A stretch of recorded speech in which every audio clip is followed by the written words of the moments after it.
The next cause of global warming that we need to discuss is deforestation, or you can say the change in land use pattern.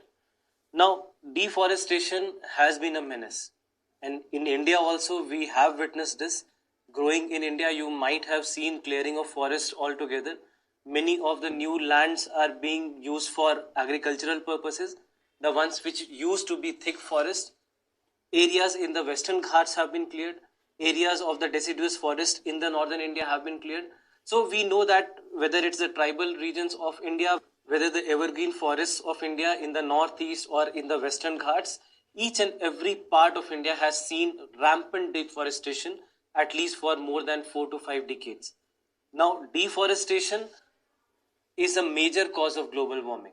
The amount of carbon dioxide that is added by the fossil fuels, all the green plants are a major sink of it, as we discussed in the introduction to these lectures. Now, by cutting the trees, you are actually decreasing the amount of carbon dioxide that can be settled in. And that becomes a very major problem that we are facing. So first of all, what do we mean by deforestation? So as you can see from the word only, you are talking about the fact that we are destroying the forest.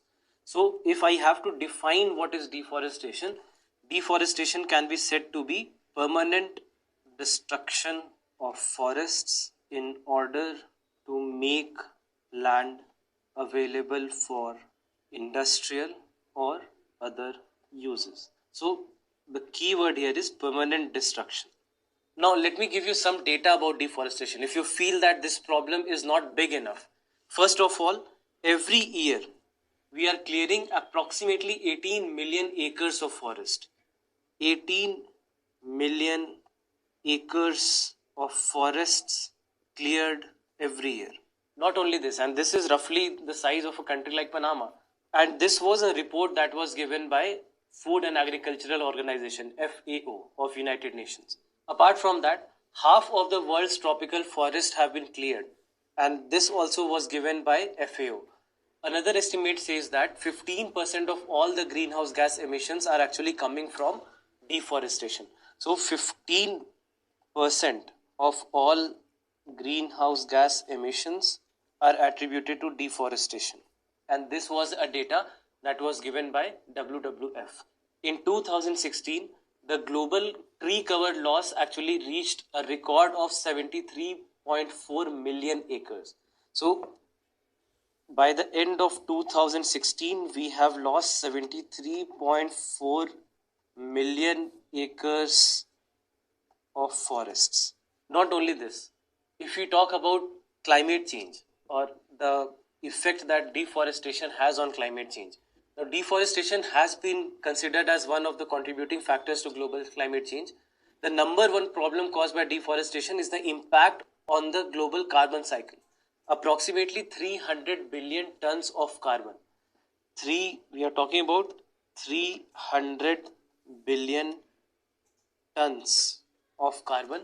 That is 40 times the annual greenhouse gas emission from fossil fuel is stored in trees. And this was a data given by Greenpeace. The deforestation of trees, it does not just lessen the amount of carbon that is stored, but it also releases carbon dioxide in the air. This is basically because when the trees die, they release the stored carbon. According to another study that was done, deforestation releases nearly 1 billion tons of carbon into the atmosphere every year. So approximately 1 billion ton of carbon every year. Now this number actually is not as high as the ones which were recorded in the previous decades, but still the numbers are very, very high. Now deforestation is the second largest anthropogenic source of carbon dioxide in the atmosphere, of course after the fossil fuel combustion.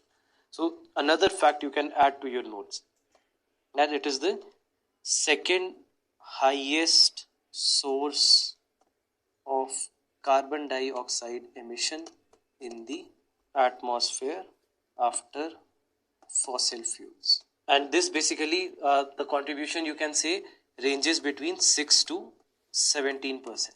Now, carbon is not the only greenhouse gas that is affected by deforestation. Even water vapor is also considered as a greenhouse gas, as we discussed.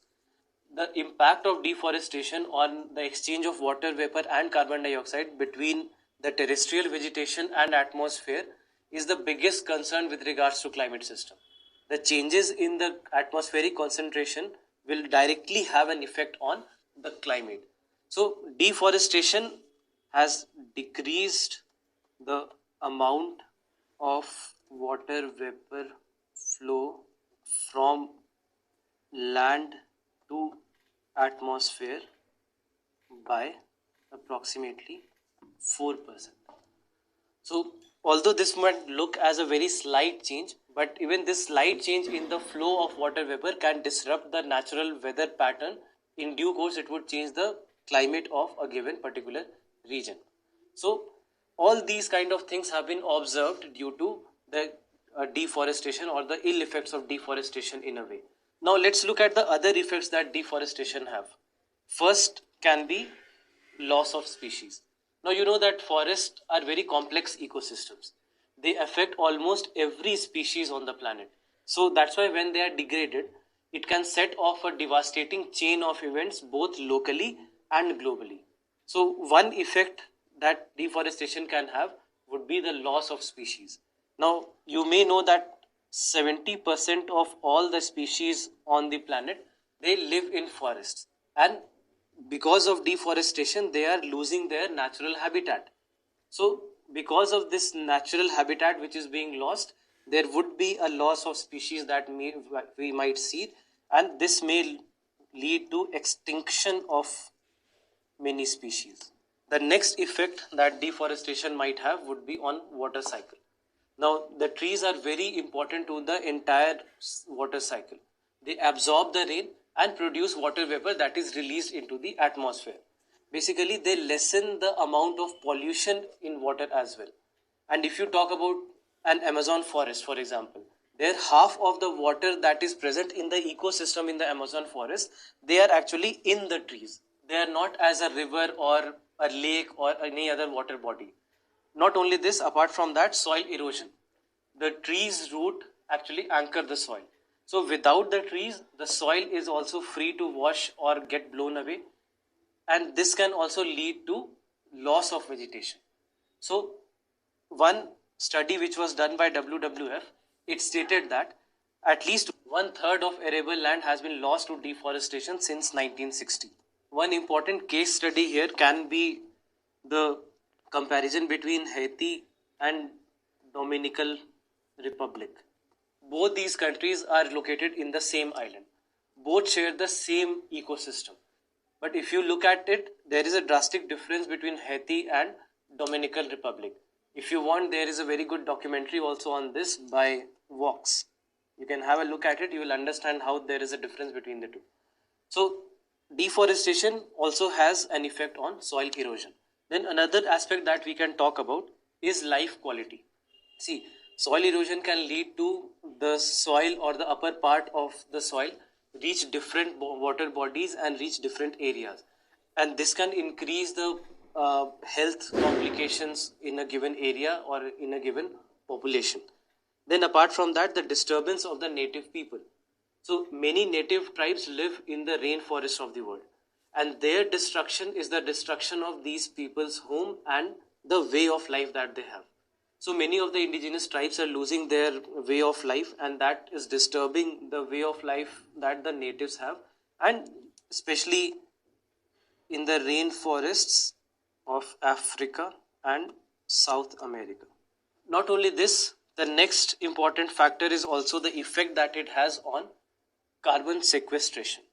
So the rate at which the tropical regions are deforested is also relevant to the process of carbon sequestration.